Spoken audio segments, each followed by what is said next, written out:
दादरमधील कबूतरखान्याचा वाद पेटलेला आहे आणि या संदर्भात आज मुंबई हायकोर्टामध्ये सुनावणी होईल।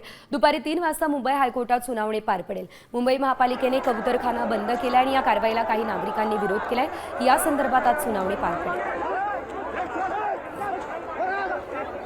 तर एकंदरीत आपण पाहतोय हायकोर्टामध्ये आज सुनावणी होईल। दादरमधील कबूतरखान्यासंदर्भातली सुनावणी जी आहे ती आज पार पडणार असल्याची माहिती आता मिळते। एकंदरीत आपण जर बघितलं तर काल मोठ्या प्रमाणात या ठिकाणी राडा झालेला होता आणि त्यानंतर आता ही सुनावणी जी आहे ती आज पार पडणार असल्याची माहिती मिळते। ही सुनावणी नेमकी कशी पार पडते हे देखील पाहणं अतिशय महत्त्वाचं असेल। कोणकोणते मुद्दे या दरम्यान मांडले जातात हे देखील बघणं अतिशय महत्त्वाचं असणार आहे। मात्र या सुनावणी दरम्यान हायकोर्टाचं नेमकं काय म्हणणं असतं ते देखील पाहणं तितकंच महत्त्वाचं असणार आहे।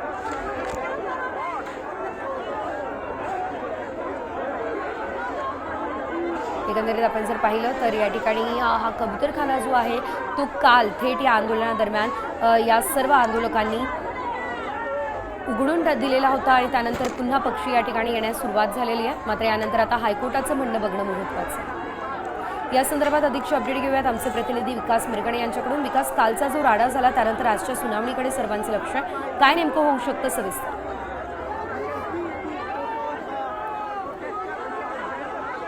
मुंबईतील दादरखाना जो ओळखला जात आहे, आपण पाहू शकता इथे ज्या वेळेला मुंबई महानगरपालिकेने ताडपत्री टाकली होती, काल जैन समाज सुद्धा आक्रमक झाला होता, त्यामुळे मोठ्या प्रमाणात आंदोलनकर्ते पोलिसांमध्ये राडा झाला होता। आज सुद्धा आपण पाहू शकता कबूतर जे आहेत वर आलेले आहेत, त्यामुळे पूर्णपणे जी तणाव परिस्थिती काल नियंत्रण आणण्यासाठी पोलिसांनी मोठ्या प्रमाणात बंदोबस्त लावला। अशाच प्रकारे पोलीस सुद्धा इथे मोठ्या प्रमाणात पोलिसांच्या व्हॅन सुद्धा इथे तैनात करण्यात आलेल्या आहे। अशा प्रकारचा कुठलाही तणाव परिस्थिती निर्माण होऊ नये या दृष्टीने मुंबई पोलिसांनी मोठ्या प्रमाणात खबरदारी घेतलेली दिसून येते। कारण पोलिसांच्या व्हॅन ज्या आहेत 4 ते 5 जे आहे कबूतरखाना इथे परिसरामध्ये तैनात करण्यात आलेले आहे, त्यामुळे जैन समाज पुन्हा एकदा रस्त्यावर येऊ नये, आंदोलन करू नये या दृष्टीने पोलिसांनी खबरदारी घेतलेली आहे। कबूतरखान्याची जागा ही जरी निश्चित असली तरी मुंबई महानगरपालिका आणि मंगल प्रभात लोढा यांनी काल मुख्यमंत्री असतील महानगरपालिका या संदर्भामध्ये चर्चा करताना दिलेल्या अपडेटसाठी पुन्हा तुमच्याकडून अपडेट घेत राहू। तुर्तास धन्यवाद।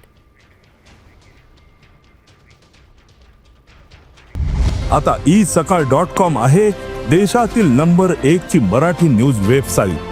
प्रत्येक अपडेटसाठी isakal.com ला नक्की भेट द्या।